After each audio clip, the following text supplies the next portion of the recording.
Okay. And we are going. Alright, I know it's Bible Monday.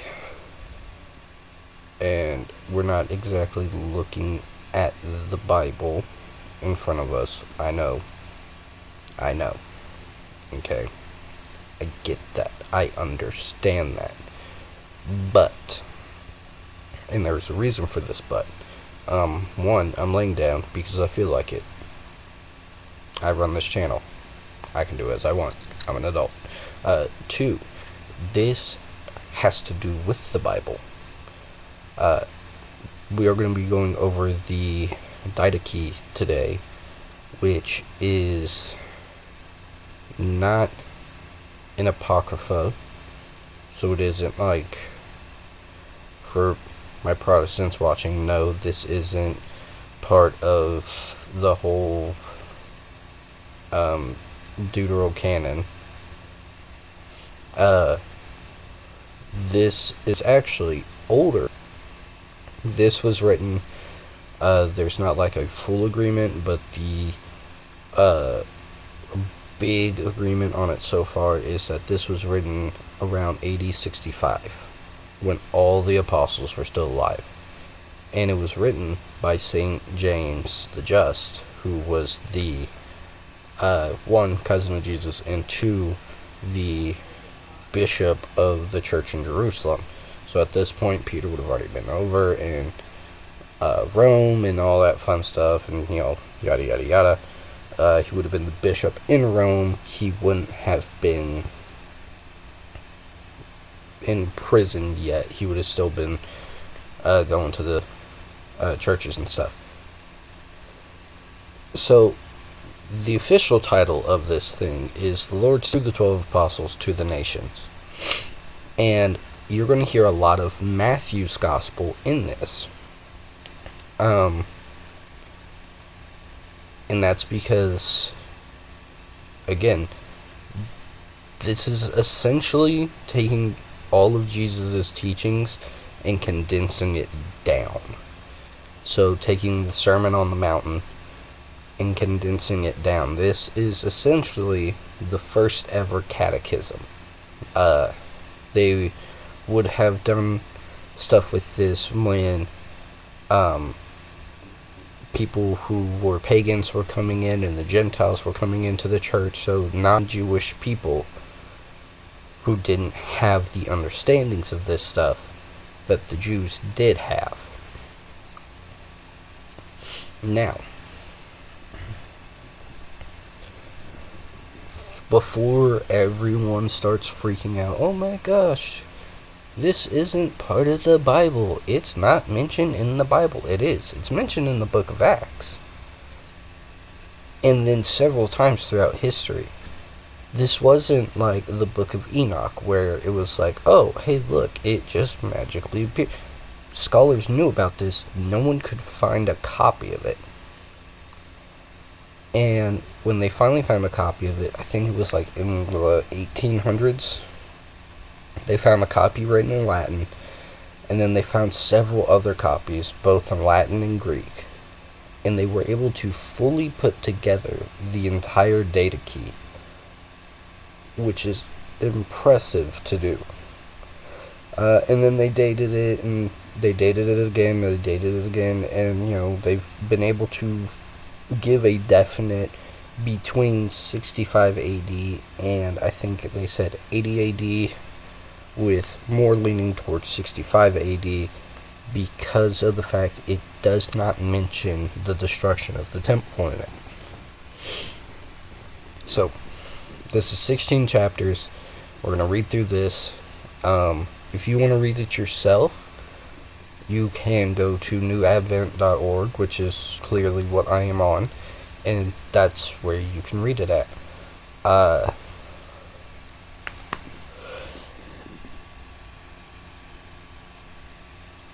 New Advent will also be where we study the Summa Theologia and any other works of the saints, because they have a section over the Church Fathers. Disclaimer about newadvent.org. They also have, towards the bottom, all of the actual apocryphal work, including books that were rejected for heretical reasons. And they list what those heretical reasons were next to it. So like the Book of St. Thomas was rejected for Gnosticism. It has Gnostic next to it. So you'll read like all the church father stuff, and you'll get down to the bottom, and you'll find that it also lists books that were heretical or just not included, that were just part of, like, yeah, we know about these, but they don't fit the canon of the Bible. And this was actually considered for a while to be part of the canon. And they were ultimately like, no, because this is much more like, this isn't as theologically speaking as the other books of the Bible, but it works perfectly in tandem with the book of Matthew. So this is very much a catechism, one of the earliest ones. 16 chapters. We're going to go through maybe the first... We'll go through maybe the first 4. Yeah, we'll hit up the first 4, because that's 4, 8, 12, 16, and we'll just do this over the next 4 weeks. And we'll kind of like break it down as we go. So, before we were called Christians and before we were called Catholics, how the early church, how the apostles and the first deacons spoke of the faith wasn't, oh, this is this or this is that. They called it the way, because that's what Jesus said, is he is the way, the truth, and the life. So they called it the way for that reason. So, chapter 1, the 2 ways, the first commandment. There are 2 ways, one of life and one of death, and a great difference between the 2. The way of life, then, is this: first, you shall love God who made you. Second, you shall your neighbor as yourself, and all things whatsoever you would do should not occur to you, but not also do to another. Okay, already within this first sentences, we basically get the whole sum of the gospel. We get like just the entire sum of the gospel of what Jesus taught, that there are 2 ways in life: the path that leads to life, the path that leads to death. Great is the gate that leads to death, narrow is the gate that leads to heaven. We all know that. Then there is the greatest commandment and the golden rule. You shall love your God, and then love your neighbor as yourself. And it says, whatever you do to others, make sure it's something that you would want done to yourself.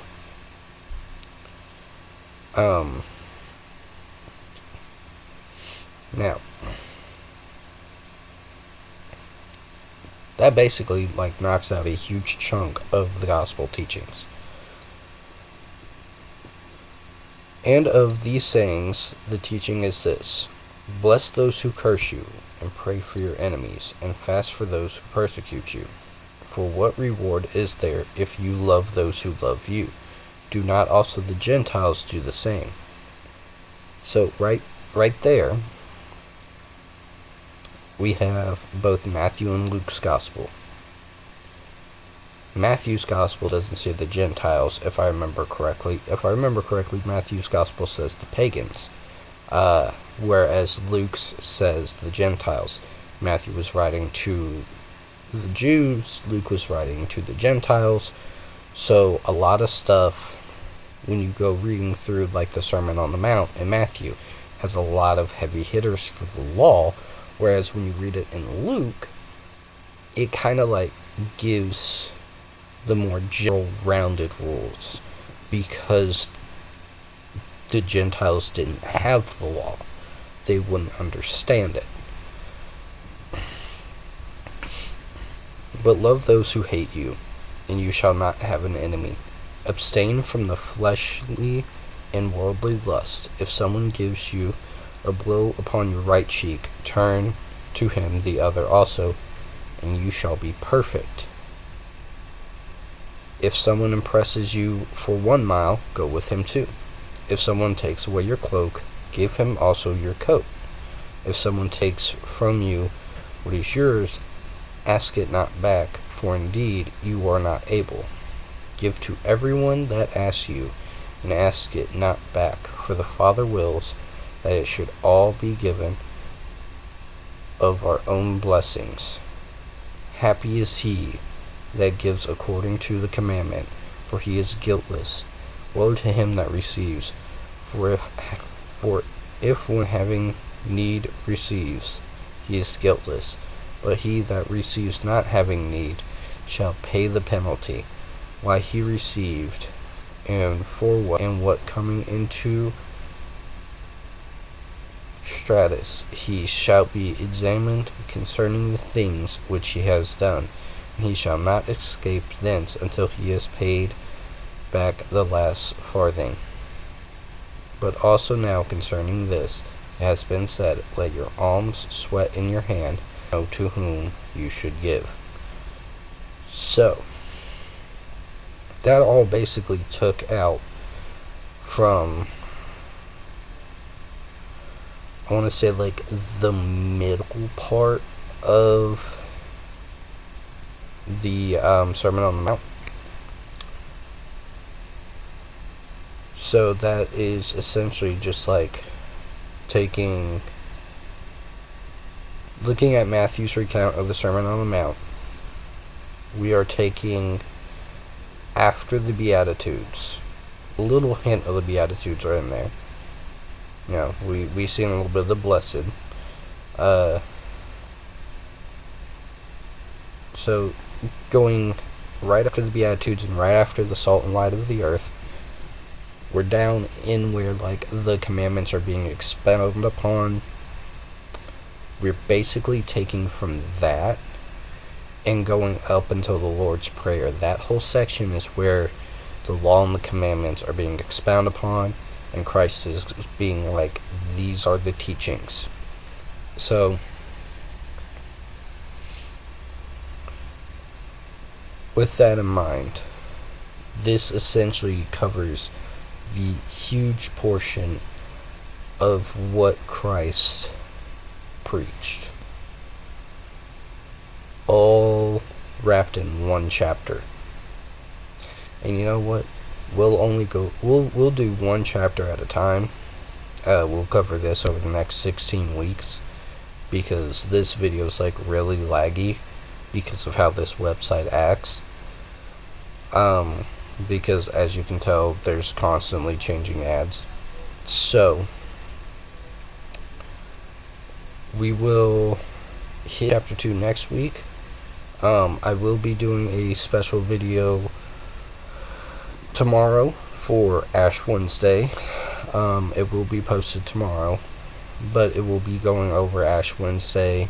And then Thursday we will kind of like go over Lent, and then we'll kind of go back into our normal, how I'm going to do this, the normal schedule. But you can read like how this one here, it says Matthew 5:26.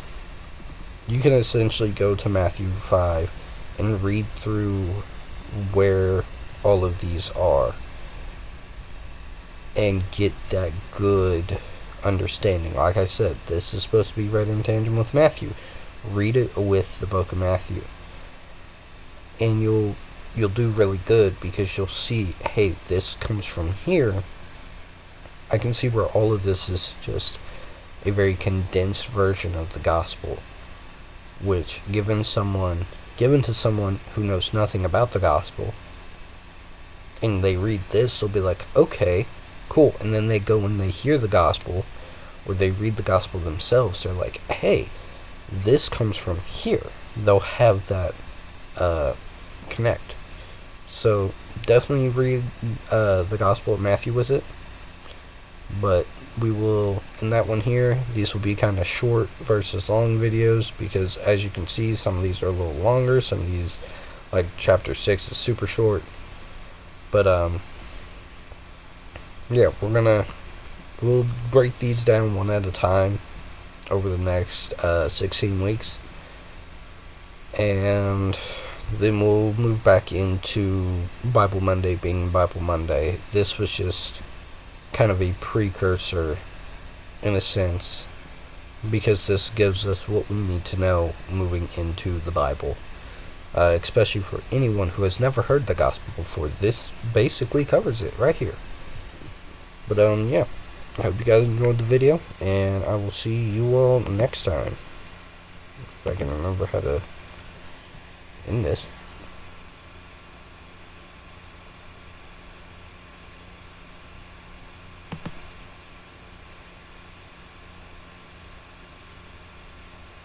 Do I remember how to end this?